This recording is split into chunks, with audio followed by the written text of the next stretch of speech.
পড়াচ্ছিলাম ইথুজা সাইনেপিয়াম। ছোট্ট ওষুধ, কিন্তু যারা গ্রামে গঞ্জে প্র্যাকটিস করো বা শহরে প্র্যাকটিস করো, যারা অ্যাকিউট প্র্যাকটিস করো, you can stop your chamber, you can close the shutter of your chamber without ইথুজা।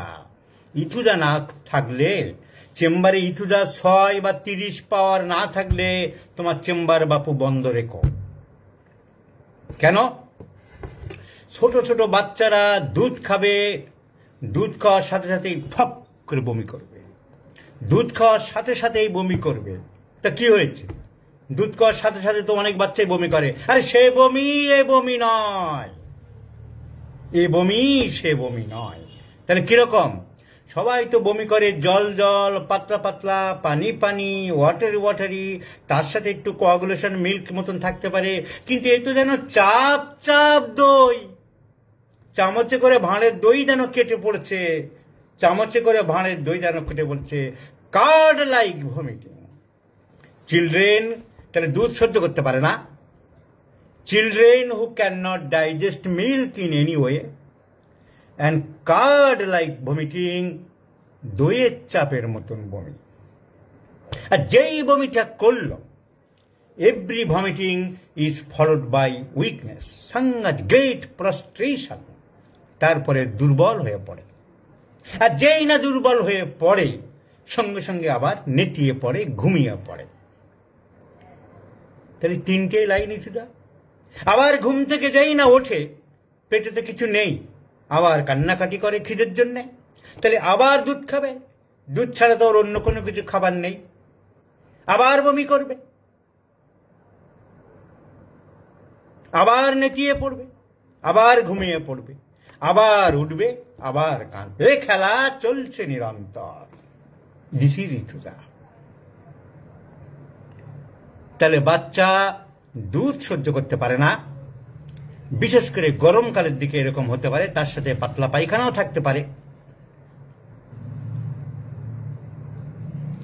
Can not digest milk. একটু বড় বাচ্চাও যে কোনো দুধ, মায়ের দুধ কেন, এমনি দুধ যদিও খায়, গরুর দুধ সহ্য করতে পারে না। কিন্তু character of vomiting is card like, a piece of card like. Card মানে দই, CURD। আর একটু বড় বাচ্চা হলে, যারা জল বা পানি খেতে শিখেছে, তারা খেতে চায় না, জল খেতে চায় না। দে are generally থার্স্টলেস। So thirstlessness is another symptom, like epismale, like nux mosqueta, like pulsatilla. Thirstlessness. So জল খেতে চায় না, দুধ সহ্য করতে পারে না, দুধ খেলেই বমি করে। আর যদি বেশি বমি করে, তার মানে বেশি ডিহাইড্রেশন হচ্ছে। তো বেশি ডিহাইড্রেশন হলে আমরা দেখেছি, কার্বোভেজে দেখেছি, ভেরেট্রাম অ্যালবামে দেখেছি, চায়নাতে দেখি, গাল মুখ চোখ বসে যায়, ভেঙে যায়। ইথুজার আরেকটা পিকুলিয়ার সিমটম, ওইসব হয় না, নাকের এখান থেকেই যেন ডেবে যায়, এইখান থেকে ঠোঁটের কোণ পর্যন্ত। এই জায়গাটাকে বলা হয় অ্যানাটমিতে লিনিয়া ন্যাজালিস। এই জায়গাটাকে বলা হয় লিনিয়া, এখানে এরকম গর্ত হয়ে যায়, linea nasalis. So there is prominent linea nasalis. মাঝে মাঝে ফেসবুকে পোস্ট দেখি, কালকের বিকেলবেলায় পোস্ট দেখছিলাম, আমাদের এক ডাক্তার বন্ধু পড়েছে, অ্যানাটমি ফিজিওলজি ওসব কিছু লাগে না, অর্গাননই পড়তে হবে, অর্গানন হাতে নিয়ে এরকম হাওয়া খেতে হবে খালি। আরে লিনিয়া ন্যাজালিস বুঝবে না, তা ইথুজা দিতে পারবে না, তা অর্গানন কি করবে? আমি তো এই পিকিউলার সিমটমের উপরে ইথুজা দেবো, লিনিয়া ন্যাজালিস আর কোনো কিছু। এই জায়গাটা ঢুকিয়ে গেছে, যেই না তাকালাম মনে পড়ে গেল ইথুজা সাইনেপিয়াম। অ্যানাটমির দরকার নেই, লিনিয়া ন্যাজালিস জানার দরকার নেই, খালি অর্গানন নিয়ে হাওয়া খাও। হ্যানিম্যান একটা হোমিওপ্যাথির থিওরি বের করেছেন। অনেকে যেমন বিজ্ঞানের বিভিন্ন থিওরি বের করে, his theory is correct, 100% correct. কি থিওরি? একটা গাছের পাতা তুমি নাও, থেঁতো করো, রস বের করো, খাও, অন্য লোককে খাওয়াও, হাতে একটা ডায়েরি নাও, একটা কলম নাও। এই তো অ্যানিম্যালের থিওরি। অ্যানিম্যালের থিওরিটা কি? প্রথম থিওরি কি? ওই পাতাটা খাওয়াও, ডায়েরি কলম নিয়ে বসে থাকো। কি কি বলছে? কি হচ্ছে তোমার? আমার পেট গড় গড় করছে, রাম্বলিং সাউন্ড ইন অ্যাবডোমেন। আর কি হচ্ছে? আমার কান কটকট করছে, কান কটকট, পেট গড় গড়। তোমার কি হচ্ছে? 5 জন 10 জন লাগিয়ে দিলাম। হ্যানিম্যান বলল, ওষুধগুলো তো ওনার সময়ে এখন মডার্ন মেডিসিনে যেমন টেস্টিফাই হচ্ছে বিভিন্ন রকম, মানুষের শরীরে না হলে অন্যভাবে হচ্ছে। অন্য একটা ফিলোসফি আছে, অন্য একটা আইডিয়া আছে, অন্য একটা আইডিওলজি আছে, অন্য একটা লজিক আছে, অন্য একটা ফিলোসফি আছে, কিছু আছে। কিন্তু হ্যানিম্যানের সময় তো সেসব ছিল না। এবং অ্যালোপ্যাথিক ফিলোসফি আইডিওলজি কি সব ভুল, সব মিথ্যা? তোমার একটা ঘায়ের উপরে ফাঙ্গাস পরে পোকা হয়ে কিলবিল করছে, তুমি 10 দিন ধরে তো হোমিওপ্যাথি ওষুধ দিয়ে মারতে পারছো না, ওর হাতে পচে চলে যাবে। তো পোকা মারার জন্য যদি একটা কিছু বের করে থাকে, থিওরিটা ভুল, খালি গালে গালে দিলে হবে?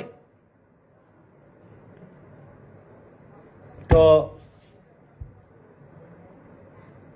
সেই সময়ে, সেই যুগে, সেই পরিস্থিতিতে উনি নানান রকম ঘাটাঘাটি করতে করতে এই থিওরিটা দিলেন যে আন্দাজে ওষুধ দেওয়া না, পাগলকে বেঁধে পেটানো না, পাগলামো করছে মানে বেঁধে পেটাতে হবে না। রক্ত বেরোচ্ছে লাল, এই গাছের রঙের লাল, তাই লাল খাওয়াতে হবে, ওই রকম ছিল, ওটা না। প্রেশার বেড়ে গেছে, তার মানে ব্লাড বেড়ে গেছে, ব্লাড কেটে বের করে দাও বা জোঁক লাগিয়ে দাও, জোঁক খেয়ে নিক। এই থিওরির বিরুদ্ধে উনি প্রতিবাদ করেছিলেন। এখনকার অ্যালোপ্যাথি তো সেই থিওরি না।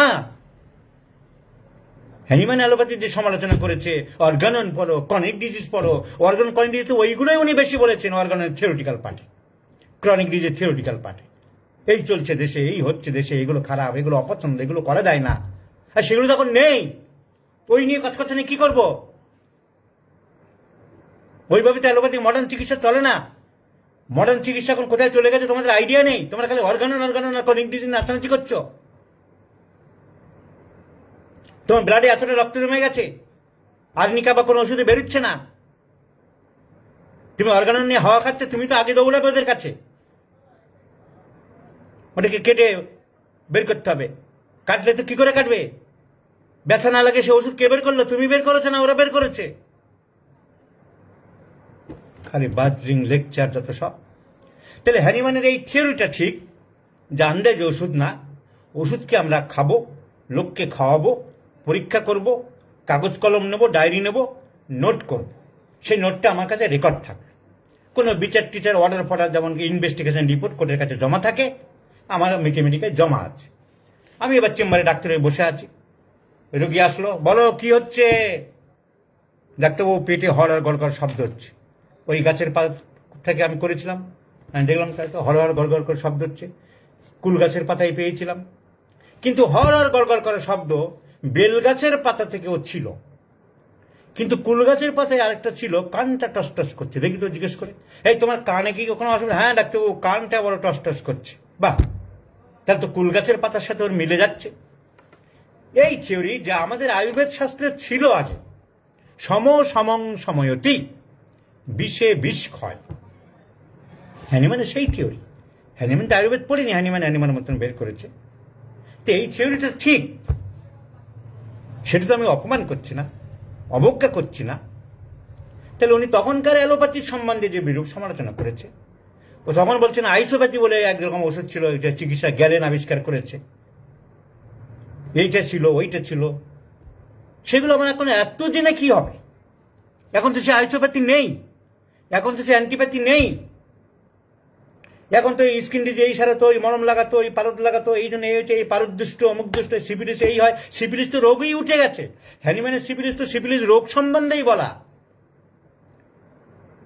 সেইটাকে ইন্টারপ্রিটেশন করে পরবর্তীকালে আমাদের অনেকে ঠিক করেছে যে না, ওই রকম ডিস্ট্রাকশন সিপিলিসের হতো, সেরকম ডিস্ট্রাকটিভ টাইপ অফ ডিজিজ পেলে আমরা সিপিলিটিক ডিসক্রেশিয়া ভাবতে পারি। হ্যানিম্যান কিন্তু এটা বলেনি যে সিপিলিটিক ডিসক্রেশিয়া। হ্যানিম্যান শুধু সিপিলিসের কথাই বলেছে, সিপিলিসের ঘায়ের কথাই বলে গেছে, এবং নাইট্রিক অ্যাসিড এবং মার্কুরিয়াসের বাইরে কোনো ওষুধ ওরা ছিল না। আমরা ওটিকে মডিফাই করে টেয়ে গিয়েছি। তাহলে বস্তা বস্তা থিওরি যেসব দিয়ে গেছে, উদাহরণগুলো আমাদের কি কাজে লাগবে?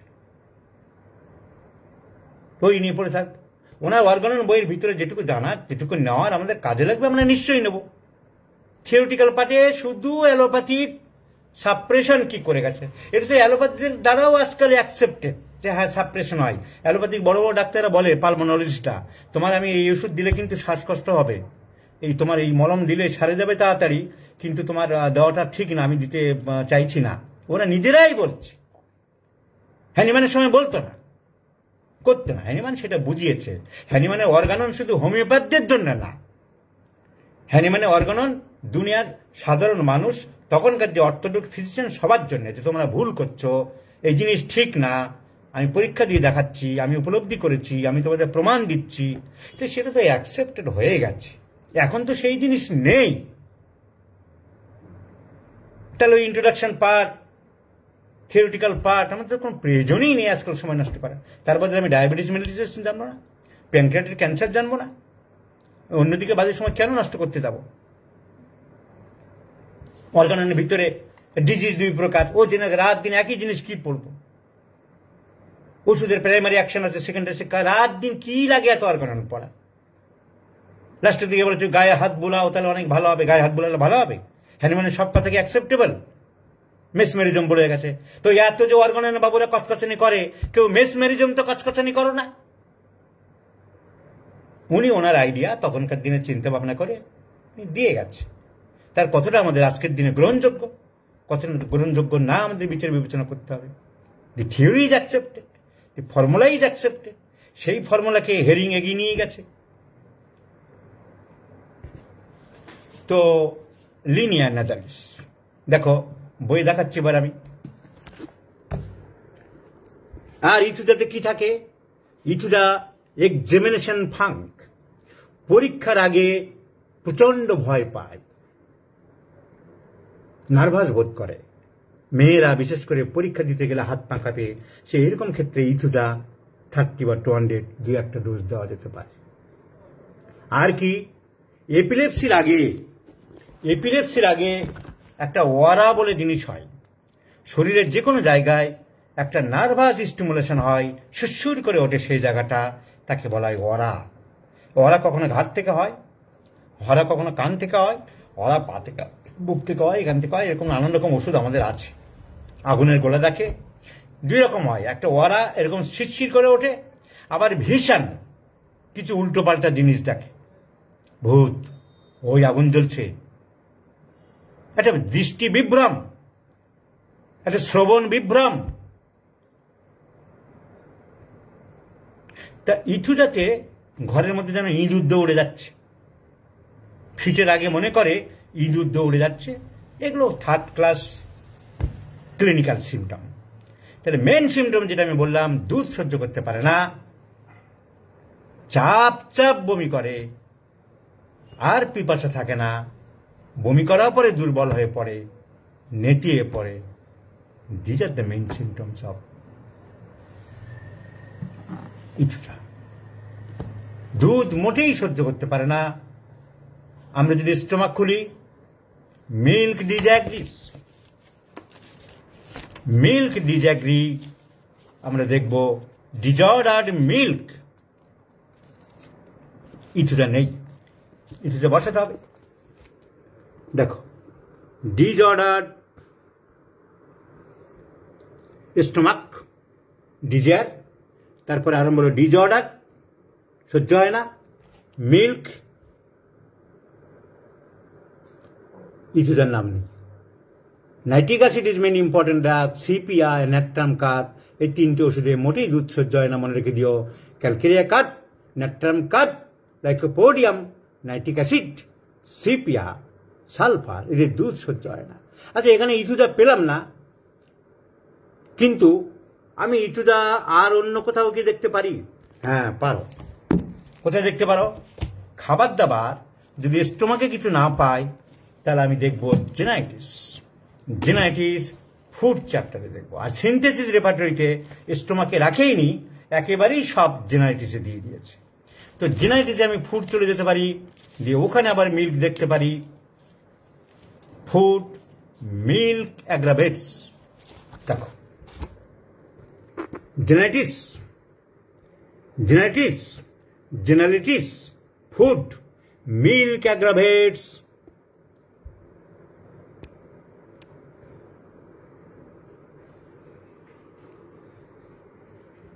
ইথুদার নাম আছে ভাই, বলো। First grade milk aggravates, first grade calcarea carb, natrum carb, nitric acid, Sepia, sulphur, lac defloratum. তাহলে কি শেখালাম? আমি এটাই শেখালাম যে স্টোমাকে ফুড ডিজায়ার অ্যাভারশন যদি কিছু না পাই তাহলে আমরা জেনারেটিক চলে যাব। আর যাদের সিনথেসিস রেপার্টরি আছে সেখানে স্টোমাকে আর কিছু দেয়নি, একেবারে ডাইরেক্ট ওখানে দিয়েছে। দেখি অ্যালেন সাহেব হেরিং গাইডিংস থেকেই তুলে নিয়েছে, সব নিয়ে নিজে বাছাই করে দিয়েছে। উনি ইথুদা সম্বন্ধে কি বলছেন? Specially for children during dentition, দাঁত ওঠার সময় একটা বড় প্রবলেম অনেক বইয়ে বলছে, সাহেবদের দেশে মনে হয় হতো, আমরা খুব একটা এখানে দেখি না। ইন হট সামার ওয়েদার, গরমকালে, children who can not beer milk, বাচ্চা যারা দুধ সহ্য করতে পারে না, বাচ্চা বিরাট দুর্বল। Great weakness, children can not stand, দাঁড়াতে পারে না। Unable to hold up the head, মাথা তুলতে পারে না। And the prostration followed by sleepiness. আমি বারবার বলেছিলাম দুর্বলতার পরে ঘুম চলে আসে। এইসব বাচ্চারা জড়বুদ্ধি সম্পন্ন, বলদ টাইপের, বলদা টাইপের, ইডিওসি অফ চিলড্রেন। একটু বড় বাচ্চারা যারা দুধ সহ্য করতে পারে না, বলদ টাইপের, ইনক্যাপাসিটি টু থিঙ্ক, কনফিউজড, 5 আর 5 10 যোগ করতে পারে না, যারা কিছুই পড়াশোনা মনে রাখতে পারে না, পরীক্ষার আগে ভয় পায়, তাদের জন্য ইথুদা একটা ইম্পর্টেন্ট সিমটম। গ্রেট অ্যাংজাইটি, উৎকণ্ঠা। এই কি লেখা আছে? Complete absence of thirst, complete absence of thirst. এপিসমেল pulsatilla, এইসব ওষুধেও থার্স্ট অ্যাবসেন্ট। রিভার্স অফ মানে অপোজিট, মানে পিপাসা আছে, কাদের নাম বলবে? নিশ্চয়ই মার্কসেলের নাম বলবে, আর্সেনিকের নাম বলবে। সো ইনটলারেন্স অফ মিল্ক, আবার বলছে can not beer milk in any form, কোনোভাবেই দুধ সহ্য করতে পারে না, ইন এনি ফর্ম। এবারে কি দাঁড়ালো? হোমিওপ্যাথি ডাক্তারদের আমি বারবার বলেছি ইন্টারপ্রিটেশন। ডাক্তারবাবু আমার না ক্ষীরের সন্দেশ মোটে সহ্য হয় না, ও খেলেই আমার পাতলা পায়খানা হয়, এইটা আমাকে দেখুন না। ডাক্তারবাবু আমার রসমালাই মোটেই সহ্য হয় না, ডাক্তার দই খেলেই আমার পাতলা পায়খানা হবে। Can not digest milk in any form, ওর ভিতরে দুধ লুক্কায়িত আছে। দই তো এখানে বলা নেই, ছানা এখানে বলে নেই, পনিরের তরকারি আমার সহ্য হয় না। তাই আমি বারবার বলি common sense is also applicable for good prescription.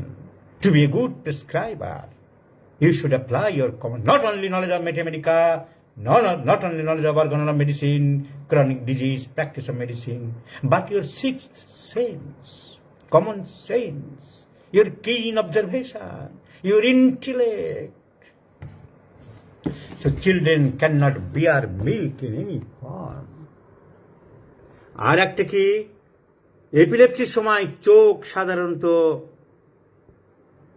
নিচের দিকে চলে যায়, সাধারণত চোখ উল্টে যায়, উপরের দিকে চোখ ওঠে, ইটুদার নিচের দিকে চলে যায়।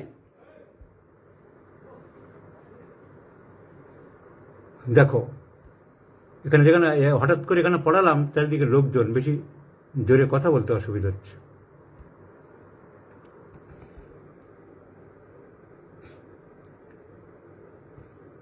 এপিলেপটিক স্পাজমস উইথ ক্লিনস থামস, আঙুল মুঠো করে, আইস টার্ন ডাউনওয়ার্ডস, চোখ নিচের দিকে চলে যায়। So this is our Aethusa সাইনোপিয়াম।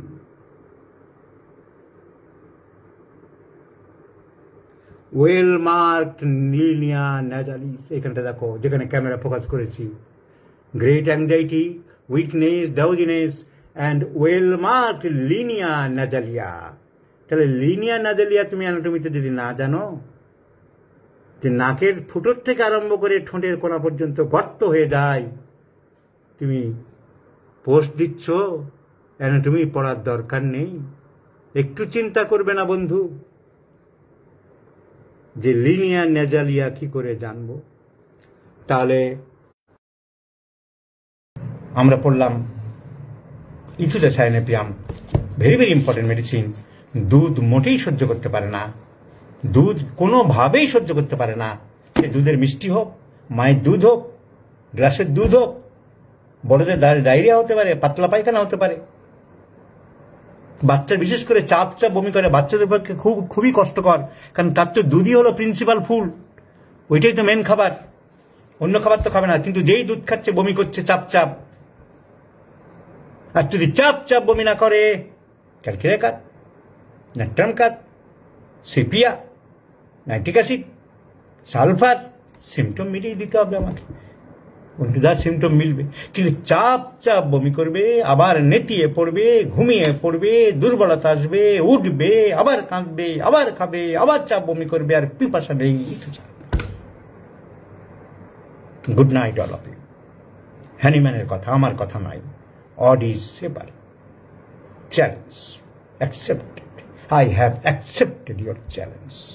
তোমাদেরকে ডাক্তার তৈরি করবো, শেখাবো, চ্যালেঞ্জ নিচ্ছি। Good night, everybody.